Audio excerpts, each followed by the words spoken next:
Tem um assunto de reflexão que nós vamos conversar hoje, usado no nosso dia a dia. Não viver só de aparências. Baseado no capítulo 16 do Evangelho segundo o Espiritismo. Também, coincidentemente, no capítulo 16 de Lucas, que nos diz: não podemos servir a dois senhores. Não se pode servir a Deus e a Mamon. Se nós agradarmos um senhor, nós estaremos desagradando ao outro. Não se pode servir ao mesmo tempo a dois senhores. O que vocês estão vendo aqui? Um peixinho transformado em tubarão. Então, são as aparências que nós vivemos. O que vocês estão vendo aí? Um ganso.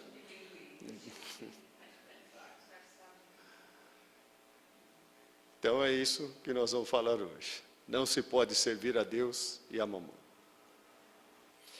O valor das coisas. Como que nós interpretamos o valor das coisas? Existem as coisas do mundo, as mundanas, e as coisas de Deus. E elas têm uma diferença de valor. Qual é o valor de uma? Qual é o valor da outra? A dos homens sempre tem um preço. E as de Deus são sempre gratuitas. Nós sabemos bem dessas diferenças. As de Deus são sempre gratuitas. Eu já falei para vocês de brincadeira alguma vez sobre o leite materno. Lembram disso? Ninguém lembra? Então vamos lá. Quem que é mãe aqui? Quem que amamentou no peito? Depois de um tempo, tal, desmamou, né? Vocês chegaram lá e falaram: está aqui a fatura de quantos litros de leite vocês tomam. Vamos acertar. Vocês fizeram isso? Por que que ninguém faz? Por quê?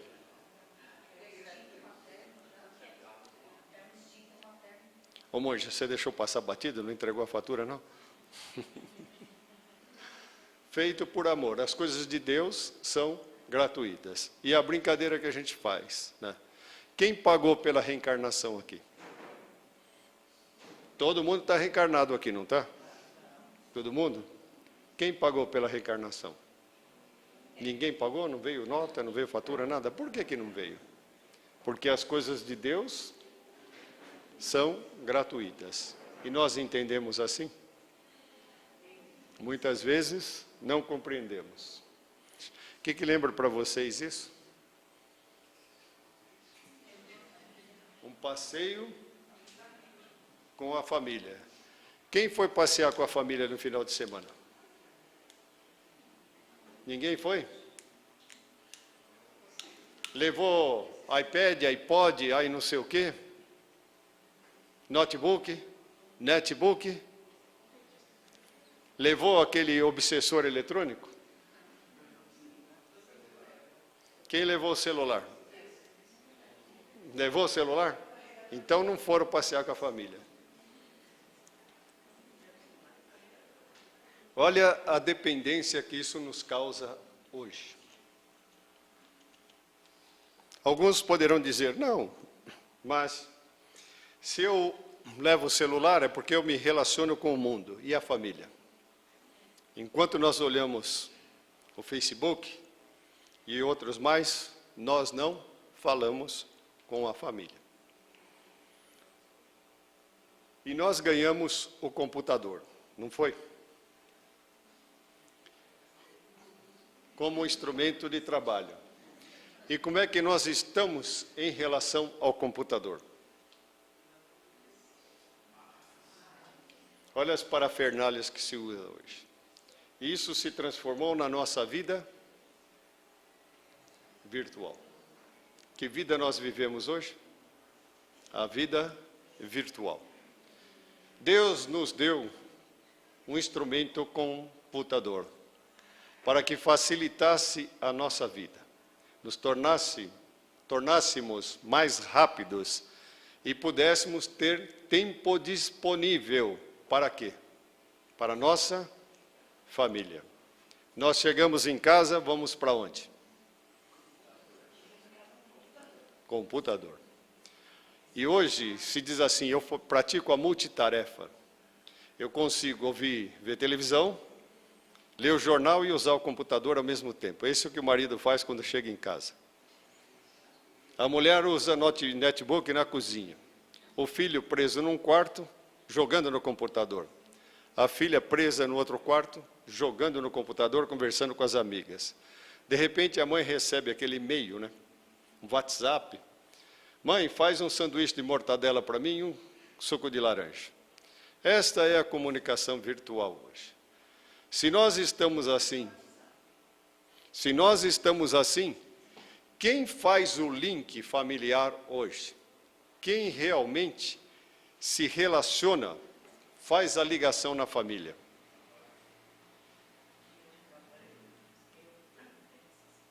Conhece?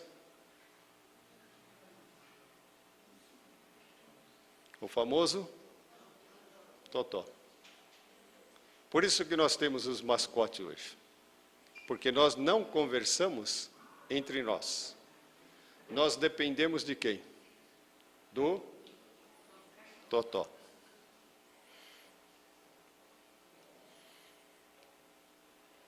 Tem um homem e um instrumento musical. Alguém se lembrou de alguma coisa? Esse instrumento qual é? Um violino. Mas ele tem uma característica muito especial.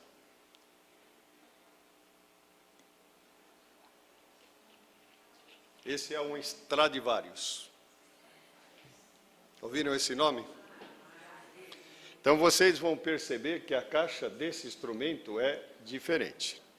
Ela não tem aquela comum como nós usamos hoje. Esse aí é um Stradivarius de mais de 300 anos. O valor dele, milhões de euros. E este personagem?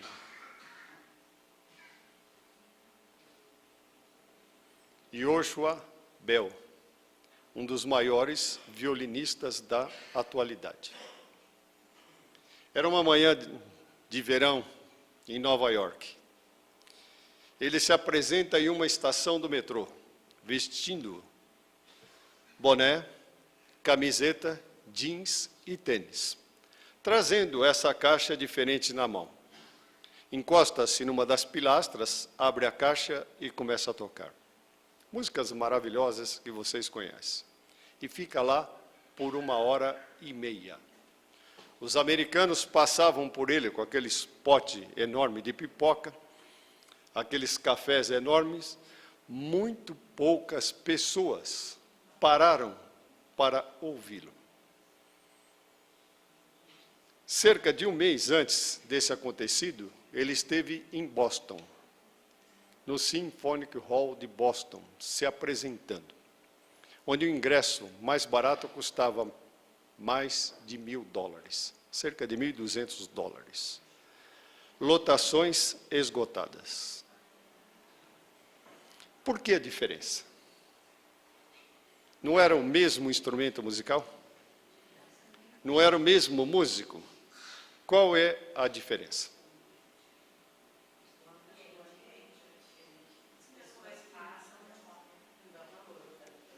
Exatamente. Ele tinha marca? Tinha etiqueta de preço? Como é que nós julgamos as pessoas? Pelas aparências. Nós observamos nas pessoas como elas falam, o que elas comem, como elas se vestem. Mas observamos muito pouco o interior das pessoas. Então, quanto que nós valemos? E quanto vale? Como que nós valorizamos as pessoas? Como que nós estamos valorizando? E também a nós mesmos, hein? Não só aos outros. Conhece? Já viu? Coisa ruim, hein? Lembraram?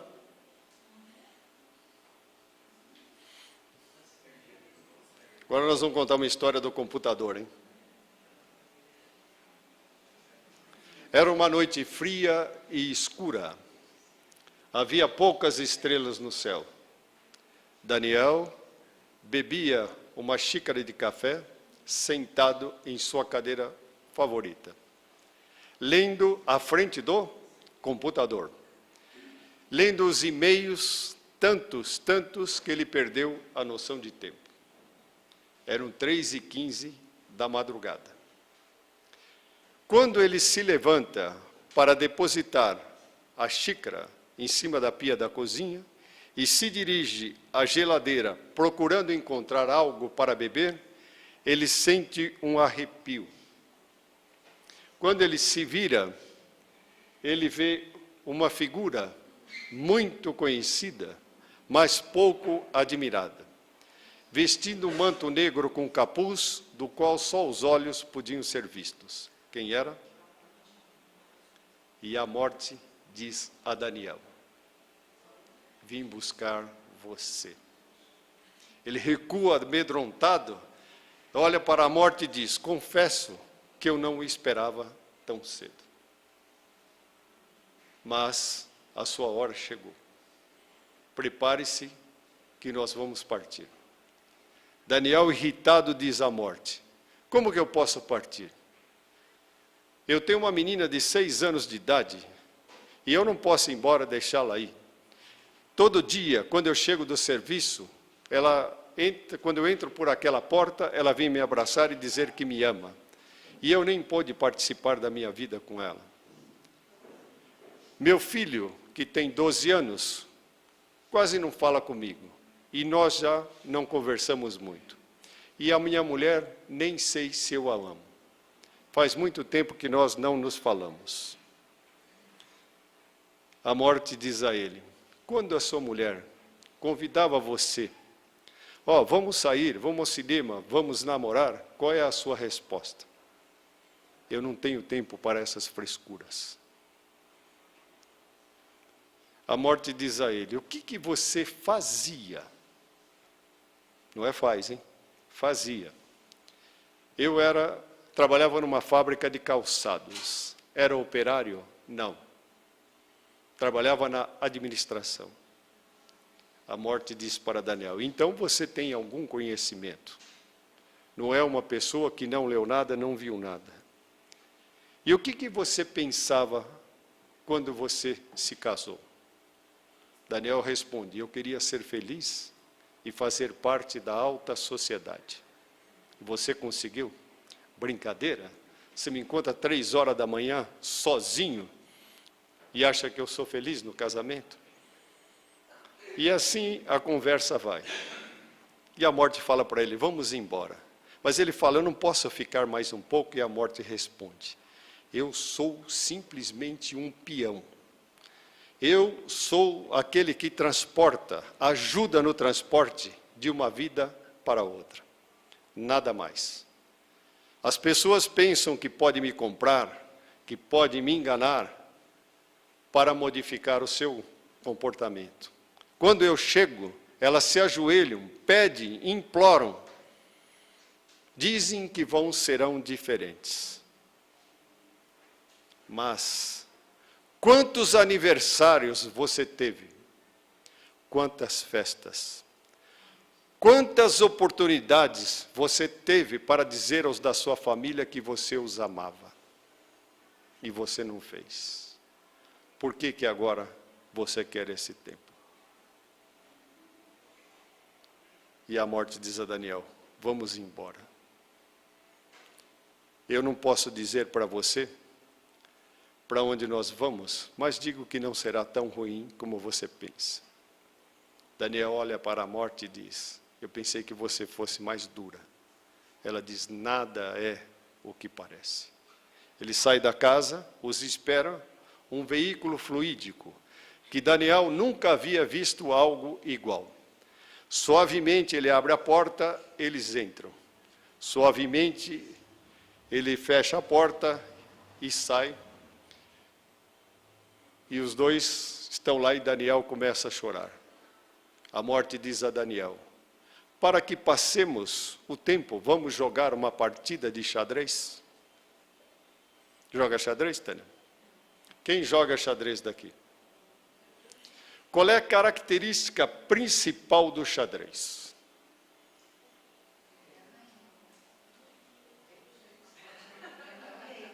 Olha, xadrez tem uma coisa que não dá para tirar. Não.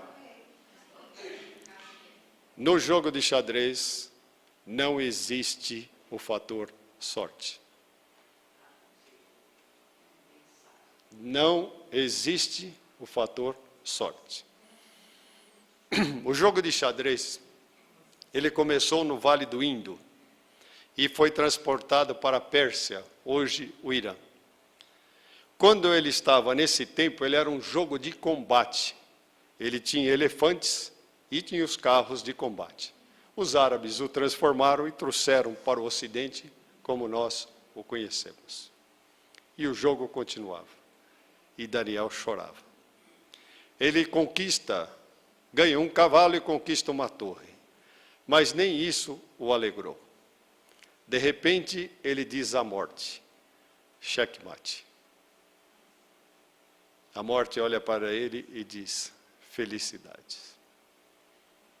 Quando Daniel recebe essa mensagem, ele não para de chorar, mas ele vê um clarão no final do túnel.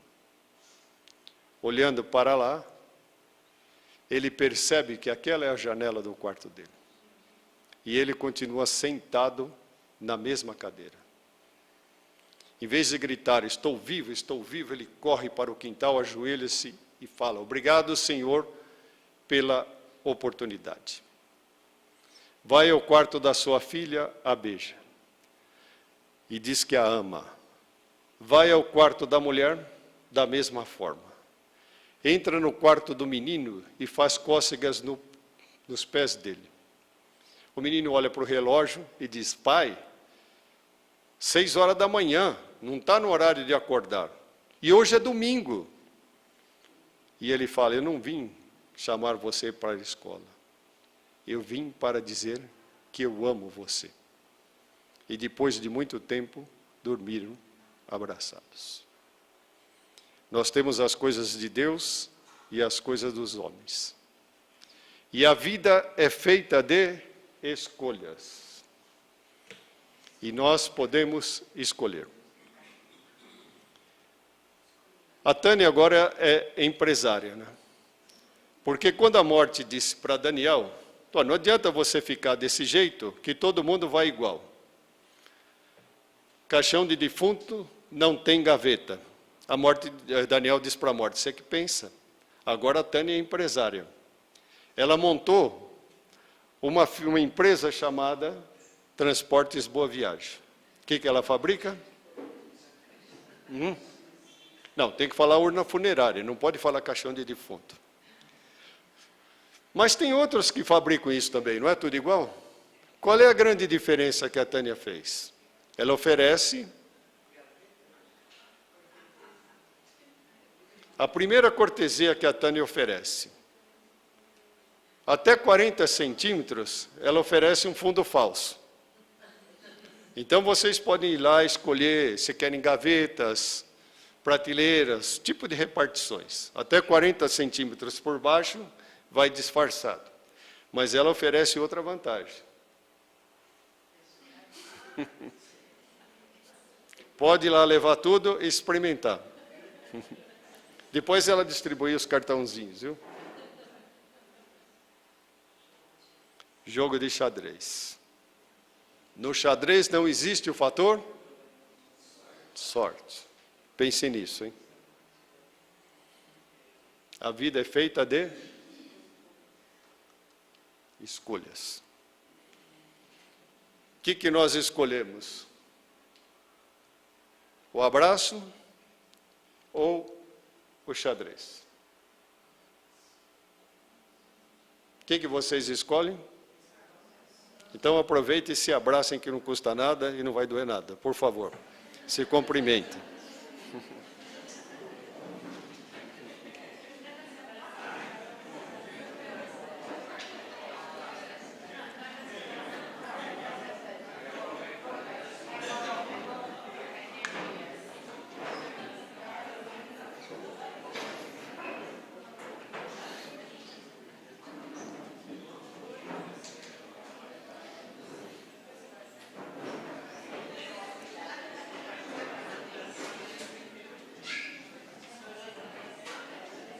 Foi difícil? Não foi tanto, né? Mas precisa do empurrão desse aí para... Então, a vida é feita de escolhas, hein? Não viver só de aparências. Como é que está sendo o nosso comportamento? O que nós temos de sugestão? Tirar as nossas máscaras. É muito mais fácil sermos o que nós somos do que tentarmos montar uma aparência para o que nós não somos.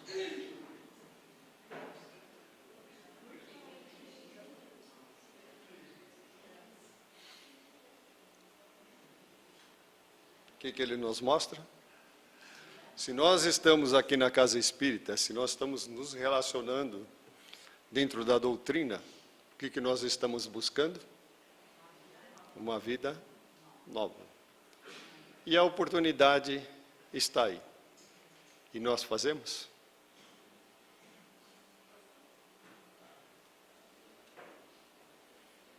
O que é isso, Tânia? Você fez exame de carta, né?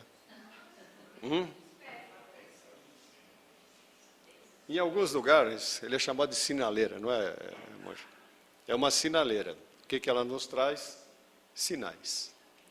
E entre eles, para a gente pensar, né, prestar atenção. Nós estamos hoje descuidados, muito descuidados. Para entrar aqui na rua, foi duro, hein? Um cidadão poderia ter ficado um pouco, né? Hoje a solidariedade acabou. Celular numa mão, o cigarro na outra. Você tem que entrar na Solar das Pinheiras. E o que acontece com os carros atrás da gente? Aí é o nosso teste. O que vocês fariam? Não fala a palavra, nem faz o gesto, hein? Então nós temos que ver os sinais que nos são ofertados. E aí? O que vocês estão vendo lá?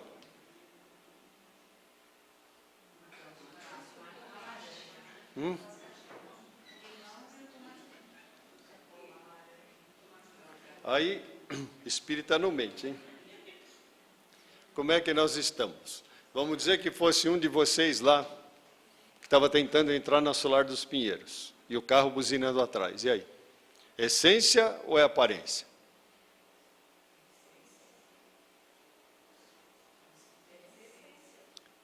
É a prova. Nós somos testados a todo momento. Se a pessoa está nos atacando, nos agredindo, qual a resposta que nós vamos dar?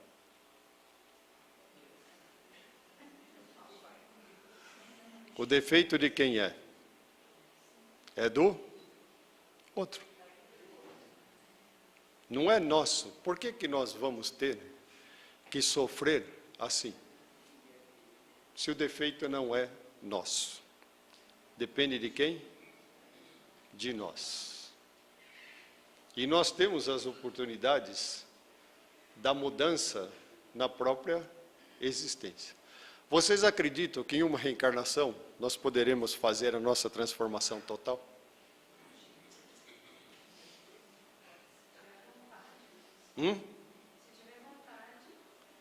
Vocês lembram de um exemplo?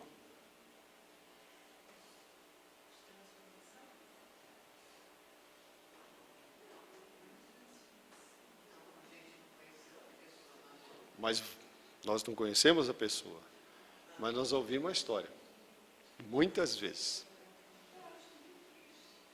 Então vamos ver se você concorda. Apóstolo Paulo, caminho de Damasco. Quando ele literalmente caiu do cavalo, ele foi para o chão. E aí, o que ele fez? Ele ficou no chão? Ele se levantou e disse o quê? Senhor, o que queres que eu faça? Ele reclamou? Ficou se lastimando? Ficou estragando a sua reencarnação? Viveu de aparências? E o que ele fez? Nos mostrou que a transformação pode ser feita em uma reencarnação. Mas aí nós vamos dizer, mas eu não sou Paulo.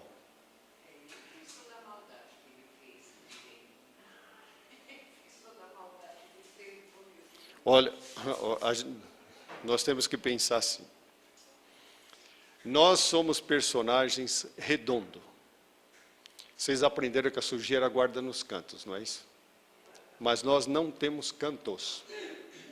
Nós não somos quadrados, nós somos redondos. Nós não somos inteiramente maus, nem inteiramente bons. Nós temos que vencer o quê? A polaridade. Nós temos o bem e nós temos o mal. Temos que encontrar o equilíbrio sobre ela, sobre essa tal polaridade. Vou deixar uma tarefa de casa para vocês, hein? Que vocês pensem, não quero a resposta, que a resposta é de fora o íntimo. Vocês vão voltar para a sua casa e acham um colar de brilhantes. O que vocês fariam? Não falem a resposta. Nós vivemos de aparência. O achado não é roubado. É aparência ou não? Se nós estamos numa casa espírita, nós já não podemos mais confundir o bem com o mal.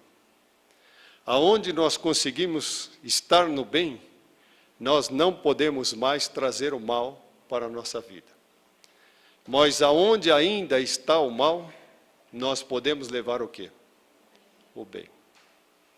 A vida é feita de escolhas. E nós estamos assim. E pode-se mudar.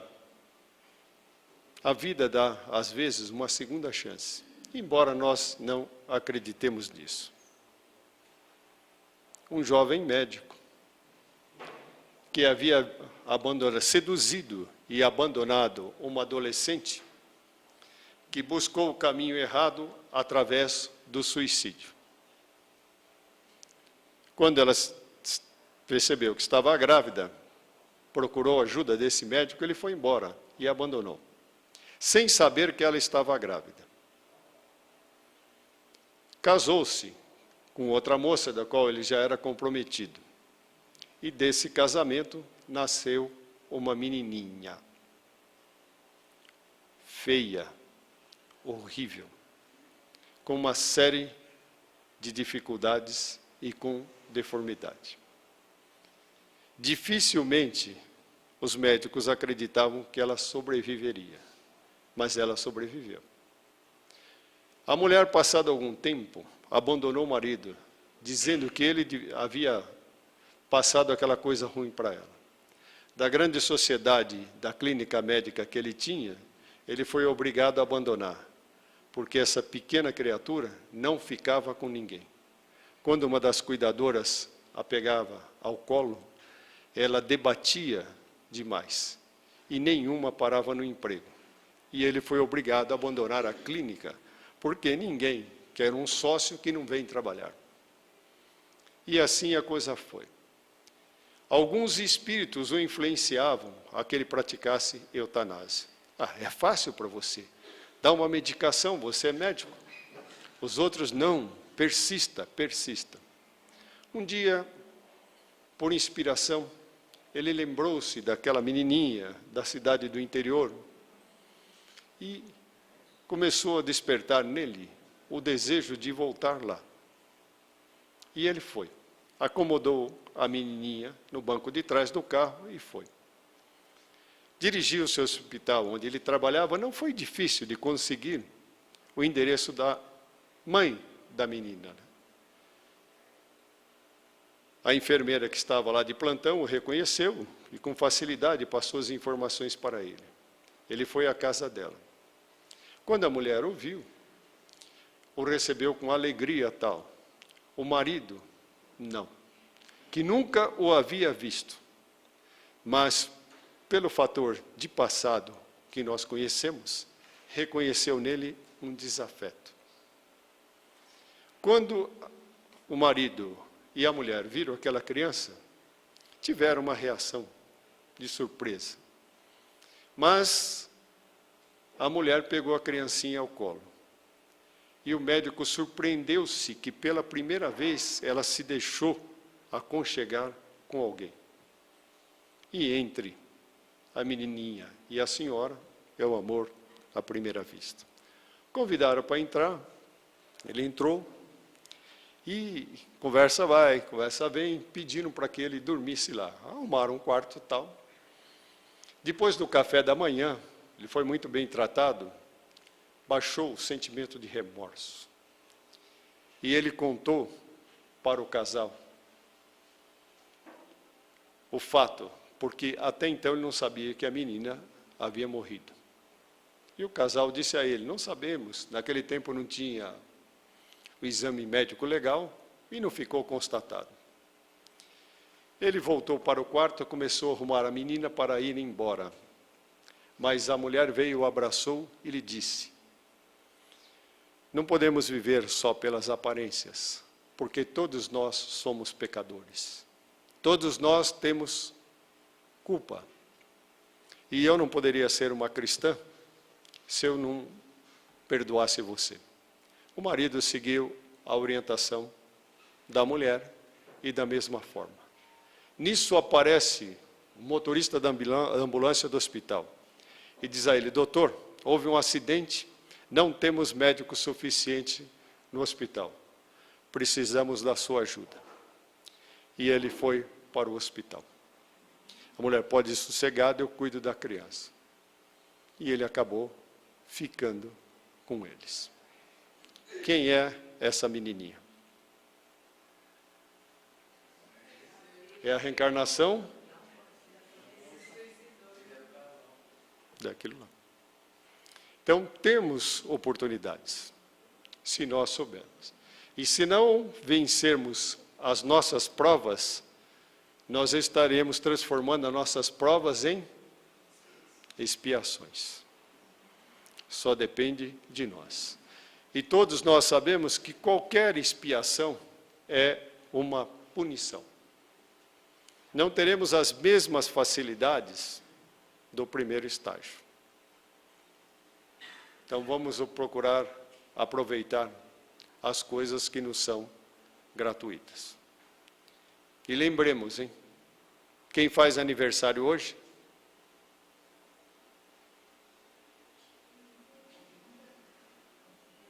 Ó, e a minha vidência é ruim, hein? Está todo mundo encarnado aí? Quem está encarnado, levanta a mão. Então está todo mundo fazendo aniversário hoje.